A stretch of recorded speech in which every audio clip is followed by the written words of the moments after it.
Hello, everybody, and welcome back to the main stage. I hope that you are furiously sharing on social media all of your fantastic learnings and everything that's going on today. Let's bring as many people to this event as we can. We're already blowing past all of our records, which is so exciting. And speaking of exciting, I'm excited to welcome our next speaker. She serves as Chief Community Officer at the Mom Project, a Series B startup focused on building a better workplace for moms and caregivers and the businesses and families they support. In this session, she will share her personal journey from community ambassador to chief community officer and all of the squiggly lines in between. Please join me in welcoming Colleen Curtis. Hi, thank you so much. I'm super excited to be here.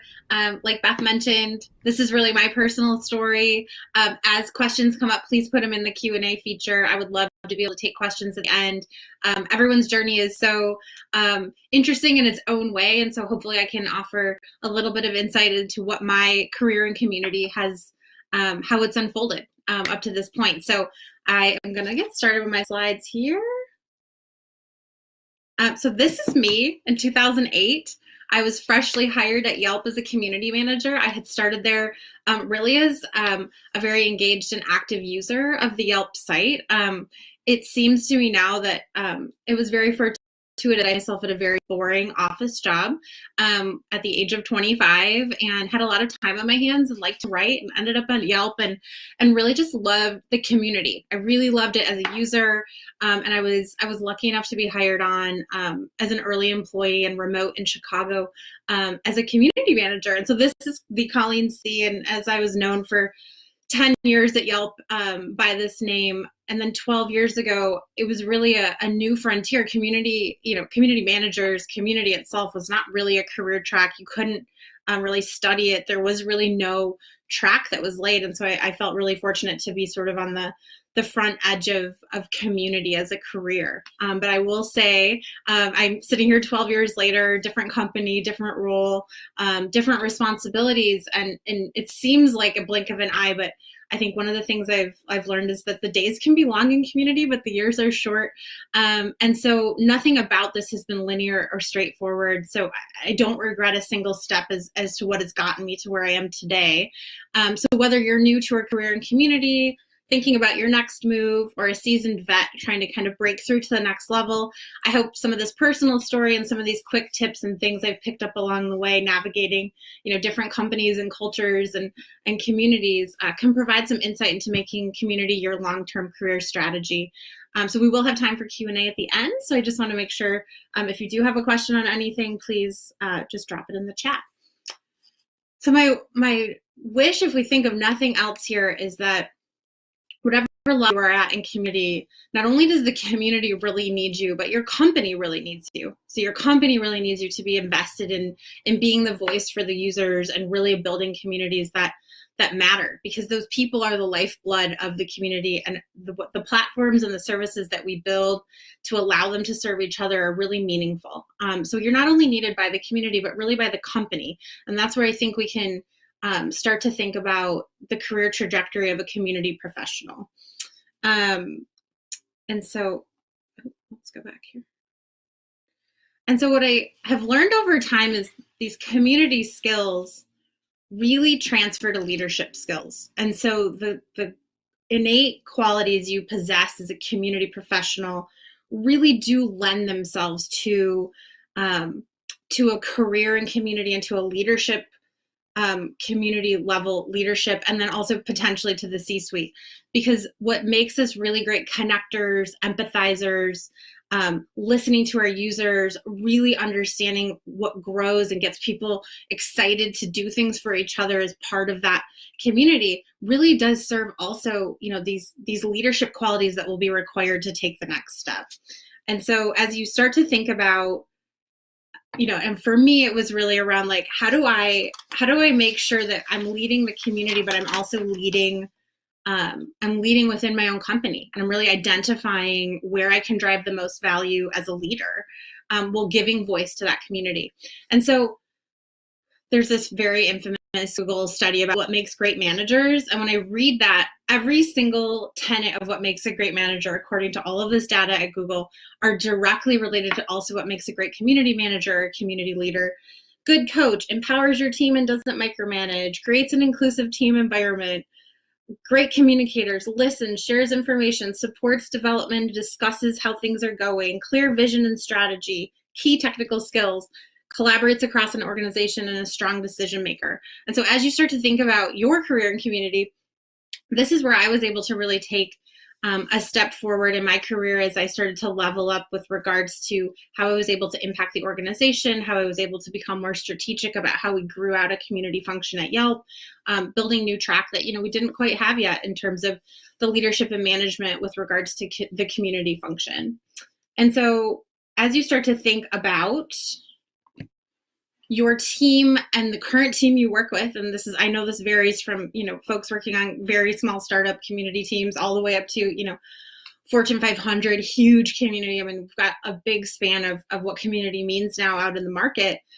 Your team is your community. So the way that the skills you've brought to grow your team are the same ones that you're using to grow your community, and you can do both at the same time. And so part of this to me was a lot of the success I've had as a people manager and a people leader of orgs, big and small, up to 150, but as small as 5 or 6, have been really treating my team like a community. And so that can mean, you're using some of those really innate skills that allow your team to be knitted together and really understand how they can value each other and what they can get from each other.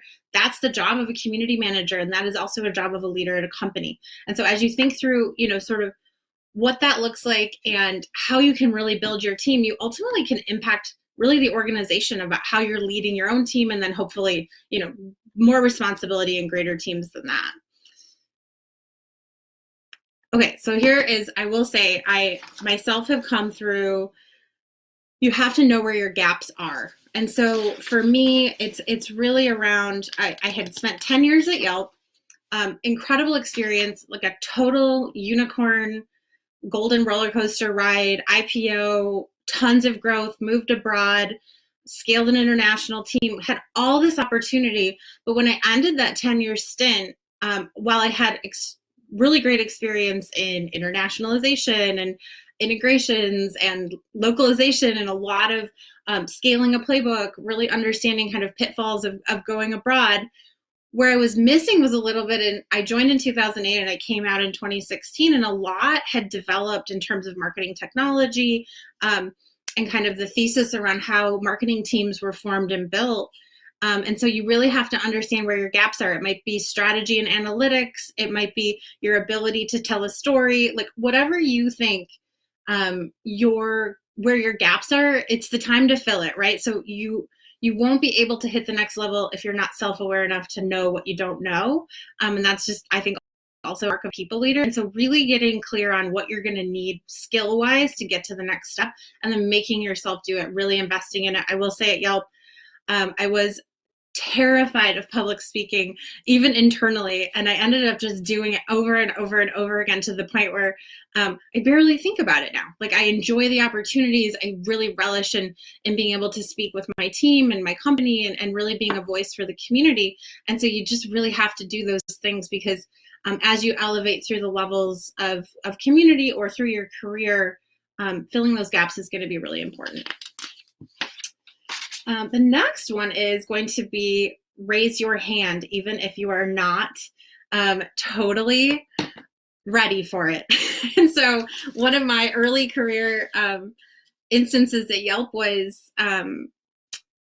they had wanted to promote a group of managers to oversee some of the community work, and I didn't raise my hand, and my manager at the time had come and was like, well, we really want you to apply. And I was just shocked, because I was like, oh, I'm just having so much fun doing what I'm doing. But it was the first opportunity I really had where it was like, oh, okay, I can do more than this. And from that point on, I was raising my hand to do more. And it was really aligned to where I could drive the most value and still stay true to the community work.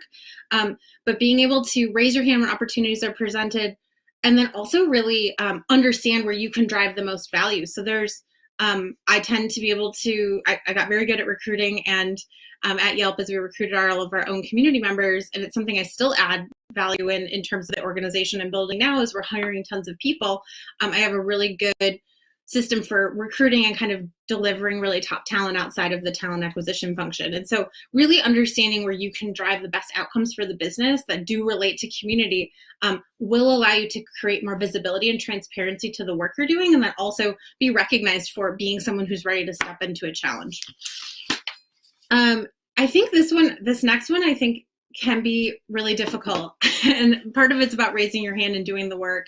But really proving your value and proving the community's value. I think we often get very bogged down in the tactics and really delivering, but ultimately we need to zoom out and be able to articulate the community story and the community value to the company. It's not enough to just be passionate about the work we're doing and passionate about the community members. We ultimately have to tie it back to business outcomes, because that is where we're going to see the best investment in the community itself. And so as an internal champion for community, this can be your opportunity to shine, not only improving your own value, but proving the value of your community. And I've had to do this specifically in my current role, where we're always creating the business justification for why to invest resources in community versus something that would be more short-term revenue producing. And so you will have to continually do this until really always, but until that there's a true alignment and buy-in across key stakeholders that community is a priority. And then we're building the business case. I think the folks that I have seen be most successful in community careers at a very high level are very strategic and really understand the analytics and kind of data behind community and the success that it can prove out for the company. So you will have to get good at building the business case for community if we're going to build the business case for community as a function or community in the C-suite, because you'll be really at the table as the voice and the kind of protector of community, but really the champion of why this is so critical for the business. And so you'll have to get very good at sort of, for your company specifically, and this was something I did not have to do at Yelp. I was very fortunate at Yelp that the business case had been made. It was a strong priority for the business, but as I moved on to other engagements, there isn't always such a clear path for why community is so important. And so you really have to dig into the data and help tell the story with that as well. And then you have to make it again. I put that in here because it's not enough to just be passionate about it and to tell the anecdotal stories. You really will have to continually make the business case for why community and why now and why this. And so I really do believe community at a high level is equal parts left brain and right brain. Well, I think a lot of the skills that maybe brought us to community management were more of the communicator, empathizer, frontline, socializer in some regards, content creators. What will allow you to accelerate is really the ability to make that business case and really justify resources and get things built that are great for the community. And then unleash your superpower. I think this one, getting really good at letting go of what you're not good at or being able to fill the gaps with your teammates or members around you, but really identifying the gaps within the organization where you can drive value, driving strategy, getting results, and keeping community at the heart of the work. I think that's, where our superpower is with community as a function is not allowing for there to be any ambiguity about the community and their best interests. And so if you are able to position yourself specifically as a leader who keeps the community best interests, that's a really critical function that you can serve. This is one of my biggest learnings, having worked in this field for 13 years. Intent is not greater or equal to impact, and passion is not greater or equal to impact. I think a lot of folks who are trying to scale through community or get into community do so because they truly feel passionate about the mission that community is serving. And that is an incredible place to start. And I would say it's table stakes, but your impact is going to speak a lot more to your ability to deliver business results as it relates to the community. And so doing yourself the service of understanding how your impact and your specific impact to the organization is measured. This is something where I get a lot of people who want to break into community, pivot to community, and it's generally I'm met with I'm so passionate about moms. Obviously, that's the space I work in now, where I'm so passionate about local businesses, but that doesn't mean that you have that really core skill set to be able to be a great community professional, or to be able to deliver internally on business outcomes that are required. And so really doing yourself the service of truly outlining what that is a really strong indicator that you'll be able to move to the next level. Okay, so this is, no one ever wants to talk about this, but knowing when and what to quit. I have 3 examples in my career where it was extremely challenging to know when and what to quit, but were pivotal in being able to kind of break through blockers. The first was leaving Yelp. Yelp was like my heart and soul for 10 years. It was something I felt extremely dedicated and passionate about. I worked with incredible people. It was just an exciting time to be alive. I started there before there was even an iPhone, so it was just like such rapid transformation in the market. But at some point, you have to leave. And so in 2016, when we rolled back on international and I found myself in a spot that was like, oh, there's really not a natural fit for me, I took that as a redirection and actually exited Yelp, which was really hard. And then I stumbled around a little bit. I'll be totally transparent. I thought I was going to be a marketing person.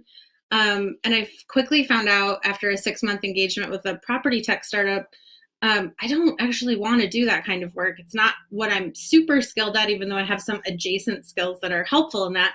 And then I don't want to work for a company that doesn't truly have a community element to it. So it was a really good learning experience, a 6-month engagement, super humbling. And then I found myself pregnant and unemployed, and had joined the Mom Project as a way to pick up consulting work, figuring I would just work through, maternity leave and then kind of start my search. And I ended up being hired as the director of marketing. I didn't take my own advice. I went back to marketing. The director of marketing at the Mom Project. I was the 8th employee. I did everything from social media, B2B marketing, PR, decks, just you name it. Almost anything that anyone saw out of the Mom Project, I was doing it. And something that I had to really get clear about was that I was not going to be able to win at all of those things. And I saw a really clear need for community at the Mom Project. And I knew we really had to lean into that. And so I basically went to our CEO and founder and said, like, I am not your B2B marketer. I would like to give that away, which can be hard to do when you're sort of trying to bulk up territory in a startup. And I was like, someone else should do this. And I want you to hire someone who's going to be great at that. And then I really want to do community. It was one of the best decisions I ever made, but I actually had a lot of doubters that that was going to be not a secure move, that I should hold on to as much as I could. And it was absolutely the best move for me in terms of knowing when to let go and really letting it go. And it allowed me to work on things that I could really win at. And I'm really good at community. I'm really good at understanding the user needs and trying to build out products and programs that are going to support those. And I would have not been able to do that had I been, kind of hamstrung to some of the other work that was required and that someone should have been doing. So, so knowing when and what to quit, specifically as you're kind of accelerating through a career journey, it can be really hard to know what to let go of. And there's some times where you're just going to have to jump out and jump in somewhere new if you've kind of hit the ceiling, or you timed out, or you've aged out of, wherever you want to be and you're not learning anymore. You have to really know when and where to quit. I know that sounds kind of antithetical, but it's a pretty significant piece of, I think, this path to a chief community officer role. And let's see here. You have to be the author of the community story. There's not a week that goes by in my current role where I'm not redefining what community means, what it can be responsible for as a function, what I can be responsible for delivering.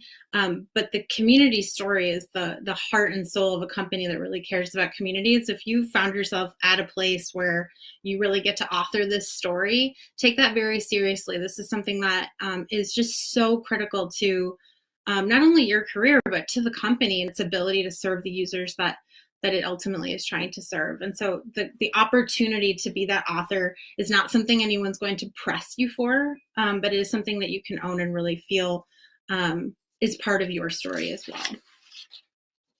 And so why community should engage in the C-suite? So I have been asked, like, oh, is that a made up title, or are you a volunteer? I'm like, I'm not a volunteer. Community should engage in the C-suite because if community is not at the table, who is advocating for the users? I made that case at the Mom Project because our community is the company. And so we have to be at the table understanding at a high level what else is happening so that we can understand the impact to the community. And so as you're looking to navigate into the C-suite, as we look at, there's an operating officer and there's a CEO and there's a revenue officer, like ultimately who owns that member or community experience, and who's ultimately on the line for it to make, kind of strategic decisions. And so I personally really believe that the community should be in the C-suite, and it's been a really incredible ride just growing a company from, kind of seed stage into a Series B, seeing sort of the differentiation that community brings. And I think it's because we invest so heavily in the people that work on it, and then also that we really keep it as a heart of where the priority is for us. And with that, these are my two boys. I also realize that I work at a place that really respects work and life integration, because that's what we're doing, but have been really proud to serve at a high level, achieve my career ambitions, and then also be respected for my work outside of work, which is these guys. And so I'm happy to take any questions. This hopefully was helpful, or you picked up a tip or two around kind of what it takes to kind of move to the next level, but I'd love to take any questions if you have any, Beth. Good thing, Colleen, because we have so many questions. That was a fantastic talk and clearly very inspiring for many of our attendees. I would like to start, before we dive in, we will get to all of these questions today. So I wonder how attendees can ask you questions after this is over. Are you free for networking table after, or is Twitter the best way? Great question. Yeah, let's do Twitter. Actually, that's probably going to be the easiest. And I will make sure everyone has that handle. I'll put it on my notes here. Perfect. And I can also drop it in the chat. So let's dive into these questions. First question from Crystal. Being a community manager can take a toll emotionally. How have you handled that long term to get to where you are while maintaining the same passion? That is such a great question. It is a very emotionally laborious role, because you are absorbing so much of what the community experiences. And you get the highs and you get the lows, right? And it can be a really personal situation as well, as you manage a community and people rely on you a lot. I am a person who has really good boundaries when it comes to community. I give a lot of myself. I still do it. I still talk to people one-on-one. I go out and I meet with people. Before COVID, I was having coffee with people multiple times a week. I think that's a really important part of it. But understanding that it is your work, and then you have your home, right? And so you need to be able to leave it at work to the extent that you can.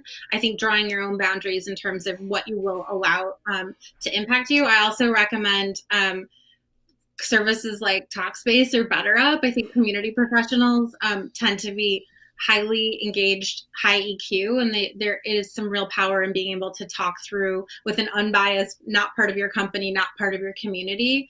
So whether that's therapy or talk therapy or text therapy, I do think that allows for some expression that to help balance the emotional load. That's really good advice. Okay, more questions, lots of questions. Casey asks, building your own career to the level where you can meaningfully apply for CCO jobs is one thing, but the number of community jobs available at the executive level is still very small.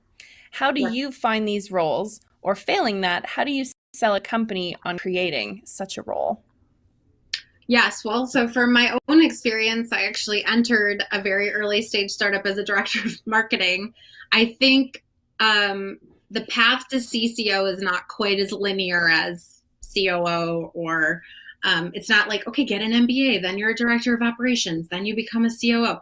And so I do think chief community officer, I don't see those out there. I might get some things from recruiters, from CEOs occasionally, but this is a very high level investment in the community. And so if you are not, I think if you're seeking a company that really values community, this is on the table eventually, even if that is not a role in the C-suite today. You have to get in and make a case for it. And so I think much like you get in, you deliver value, and then you make the recommendation like, hey, I just want to let you know within a couple of years, like my goal is that we really have a C-suite representation for the community. And I would love to be considered for that. I'd love to know what it is you think we need to do to get there. And that's, I think, a little more doable in a startup, right? Or a kind of mid-market size company. But frankly, that's where I like to spend my time. And so I like the fluidity of a more nimble structure. And so I think as you're looking at, kind of, do you want an executive level role? You'll need to find an executive level team who really values it. I think that's the bottom line. I don't think you're going to find them on Indeed or any of the job boards, really. I think that's good advice. And I like the idea of just laying your cards out on the table. If what's the worst that can happen if you ask yourself that? Tell people what you want, tell them what you're doing. Yeah, that's exactly right. We worked with a coach who I love, and she just said, you have to be unshaken by no.